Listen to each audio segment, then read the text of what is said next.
drunk? No. I'm a little buzzed. Are we Buzz? starting? Do we start? Already. Oh, okay, alright, go ahead. So, My hair okay? very handsome. So, welcome to the, we got a very handsome and very brave man.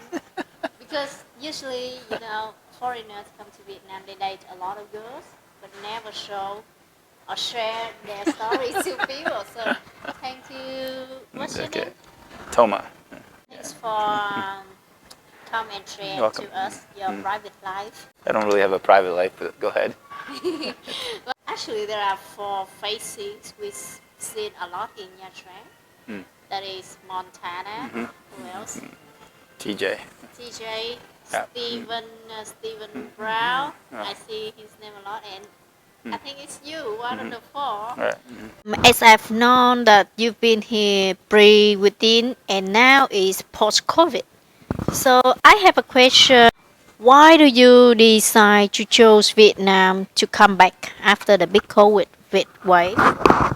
Bangkok wanted the round trip ticket. So I figured I'll go to Vietnam first and then go to Bangkok because the round trip ticket back and forth from Bangkok to Vietnam is much less than to America.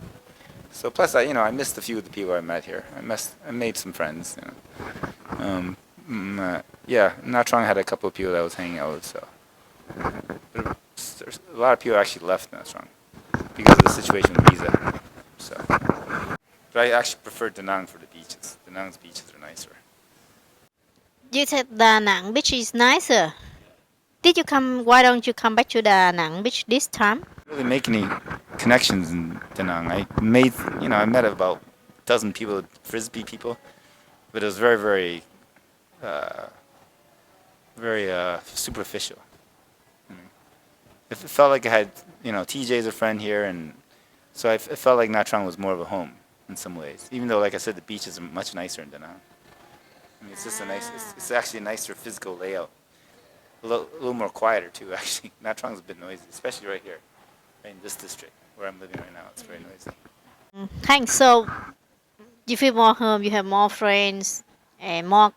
Yeah, people here more open, more Western than Da Nang. As in Da Nang, people are a little bit ancient house, so people more quiet. They have a peaceful life. They're not dynamic like here. So what is the main reason you come back Vietnam? The round trip ticket from Thailand to America was going to be quite a significant difference because when I go to Thailand in a couple of days, I have to get a round trip ticket again, back and forth from Thailand to Vietnam, right? So it's less. Less money. Yeah. Less money even you spend 30 days here. Well, it's to Thailand to Vietnam round trip is probably going to be 150. Thailand to the United States round trips like 4 or 5 times more. And yeah. So how much can you save by doing this? No, coming to Vietnam first, I don't have to do the round trip ticket from America to Thailand, right? So it's round trip ticket from Saigon to Bangkok. It saves you difference between $1,200 flight as opposed to $150. That's a big difference. $600 to $700 savings. So this time come back, can you briefly for our audience like the process? What did you prepare and the process to enter Vietnam now? Like what you have to prepare and at the airport when you arrive, what did you have to do? Actually surprised because I got to the airport in LAX. Actually didn't really look at the website that carefully, and I needed a declaration form. I needed a return ticket, a round trip ticket back. I changed my flight to a round trip ticket, and then I had to get TJ in Vietnam to do the health declaration. Because when I tried doing it online in LA, I couldn't do it online through my phone with my phone number. I had to get somebody in Vietnam for some reason with a Vietnam number. But maybe it was just something wrong with my phone number. I don't know. Because I tried entering my U.S. number and it wouldn't take it. It said. So some agency prepared. Yeah, I called TJ and he did it from here. So, and then on top of that, it was a messy departure from LA because I was actually really late by the time I got to the gate because I dropped my phone. I had to go look for the phone. And it was like a 7/10 of a mile walk. So I get to the gate and it was like 20 minutes before the plane was supposed to fly. But luckily, it was an hour and a half delayed. So leaving for Vietnam from LA, it was a mess because of all the different things. And got TSA pre-check, but I didn't register on the website. So how did you sort out all of these problems? Oh, I just last minute everything was like I said, I got TJ. I called TJ. He set it up, I see. and then I had to get a round trip ticket out of to Vietnam and back to America too. I think. Wait a minute. Oh no, I had to get a round trip ticket out of. Wait a minute.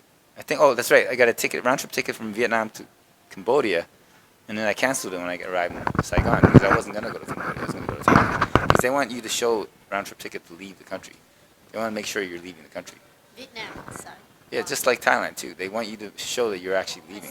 But I'm not going to leave to go back to, I'm going to go to Thailand. So I bought a ticket. I canceled it as soon as I got it to Vietnam. So there's a bunch of stuff you got to do that people don't realize till the last minute sometimes. Because I didn't get on the website, the Philippine airline website. I didn't look at it that carefully. So I was like completely, I got to the airport like, whoop, I need a health declaration. I need a round trip ticket. I need a, so it was really last minute. And then I didn't sign up for TSA pre-check through the airline. And that saves you 40 minutes sometimes in the line. So I had to go through the regular line. Basically, you did everything at the last minute, but it's still possible by using the contacts and TJ here, I called TJ and he set it up. yeah, by using the contacts, and double check before you fly, and you can arrange Well, I on. didn't look, like I said, I got it on the website. I didn't look at it. How long at least you need to those to be arranged? Well, I got to the airport 3 hours early that day. I got to LAX. I had to get a COVID test, so I did that at 6. So I got to the airport at 7:15, and my flight was at 10:30. So I got there a good 3 hours early, which was lucky because it took an hour and 40 minutes to do all that, and then when I dropped the phone, that took 20 minutes to find, So I ended up getting to the gate with 20 minutes to leave to fly in. PCR test, yeah, health declaration. Yeah, I had to, yeah. Some service Right. for you. Right. Health declaration and what else?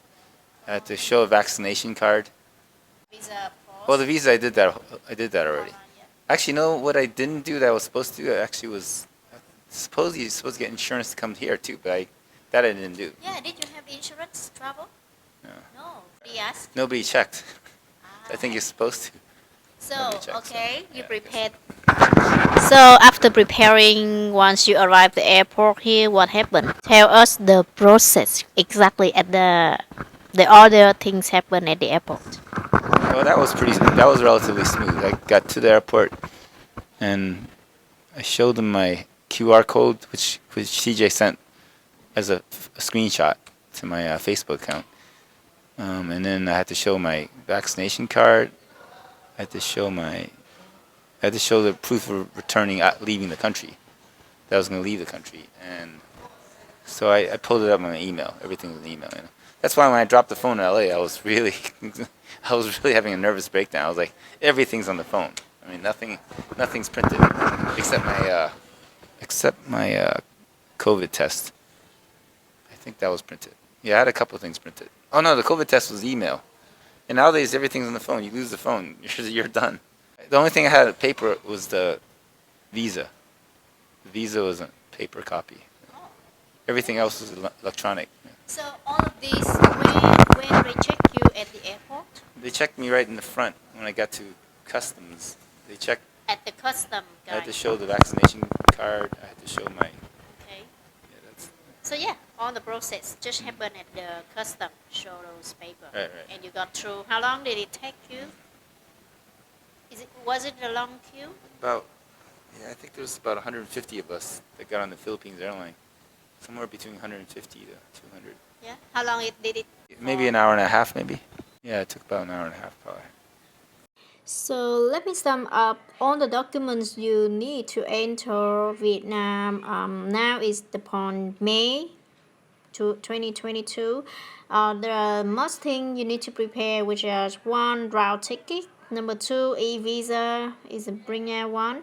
Number 3, vaccine certificate, which I'm pretty sure it's the same as health declaration. That's why they just simplify. No need health declaration anymore. Number 5 is a PCR or anti-test. This is a maybe. Why? Because people say that if you already have vaccine certificate, you don't need test anymore. And the last thing is travel insurance. It is just an optional thing because nobody gonna check or ask you. So basically, you only need 1, 2, and 3. Thank you for sharing the process. So once you arrive Vietnam, I think in Ho Chi Minh Airport, Tân Sơn Nhất Airport, and so far you've been here. Actually, I know that you're gonna fly tomorrow, so you've been here almost 1 month. So can you share us what do you realize Vietnam has changed after the big COVID wave compared to pre-COVID or when you were here within COVID? What is the big changes you realize now? Much everybody's almost 95% of the people are wearing masks, driving around, walking around. But not everybody. But I guess we're supposed to. One thing about Corona I noticed is I think even me, people got a little antisocial during that time. And the last couple of days during the holiday here in Nha Trang, it got so busy, and I was used to a lot less people when I was here before, and I was like, oh man, I like being sociable, but I just felt I was actually hiding after a while. I didn't want to even go out because Nha Trang gets busy. Nha Trang, like I said, Da Nang actually, their beaches, because it's such a bigger town, it's not so crowded. Nha Trang feels much more crowded, So, yeah. Nha Trang just feels more dense. It's just more because there's this one strip right here that gets very congested. And Da Nang does also have congestion, but I think because it's a more spread out city. So more people traveling now compared to before. Yeah, for sure. Anything else? Notice a certain amount of the restaurants have closed permanently. They lost. Nam Nam was one of my favorites. I was going to Nam Nam. They closed. Yeah, it's so strange that they survive Yeah. within when the COVID But is then on. I think it's, But when everything is normal now, they're gone. maybe they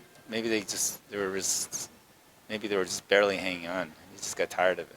Restaurant business is tough. Restaurants business is tough. I mean, in America, No, a good one gone. yeah, I know a couple of restaurants closed down. I still see some storefronts closed. Some hotels are still closed. Yeah, I see that there is still some collateral damage. Some businesses have. Closed business. Yeah, that's happening.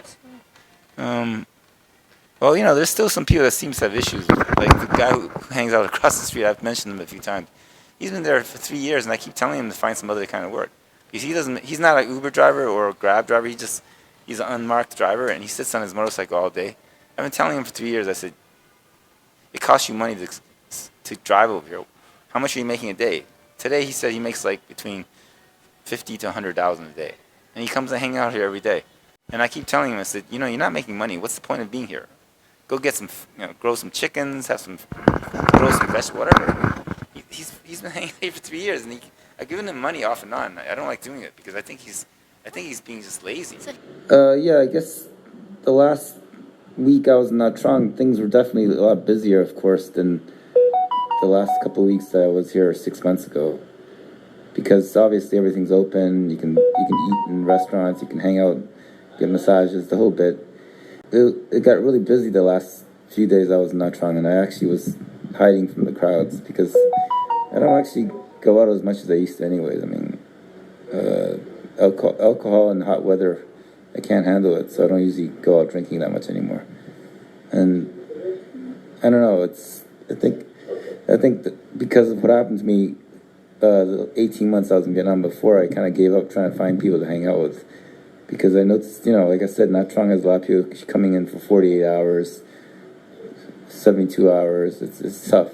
A lot of families, people hanging out in couples, so yeah. Yêu đâu ai biết trước nó sẽ ra sao, sẽ thế nào khi yêu một